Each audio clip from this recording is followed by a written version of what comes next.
Est-ce que tu ferais 1 an de prison pour 1 million de dollars? Et c'est exactement ce qui est arrivé à ce Nigérien. Un Nigérien a choisi une peine d'1 an de prison plutôt que de rembourser une banque qui lui avait envoyé 1 million de dollars par accident. Imagine-toi, tu te réveilles et t'as 1 million sur ton compte. Le gars ne s'y attendait absolument pas. Donc forcément, quand la banque ont vu ça, ils lui ont demandé de faire voir l'argent, cousin. Ils lui ont dit, bon, on a fait une erreur, mais tu vas rendre l'argent. Sauf que c'est un Nigérien, regardez sa tête. Vous croyez vraiment que lui, là, il aurait dit, bon, ok, je vous les rends. Non, il a dit, je les garde. Ils lui ont dit, ok, ce sera 1 an de prison ferme. Il a dit, ok, et vous auriez fait quoi? Parce que lui, c'était une erreur de la banque. Mais ce gars-là, on a par exemple là un sans-abri, trouve 890 000 euros dans une valise et les rend à la police. Et trouva un pactole gigantesque d'argent en cash et en petites coupures.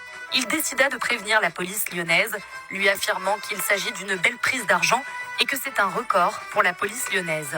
Le SDF d'origine congolaise, ayant trouvé le pactole, est en situation irrégulière sur le territoire depuis 2 ans, ce qui constitue une faute et une illégalité.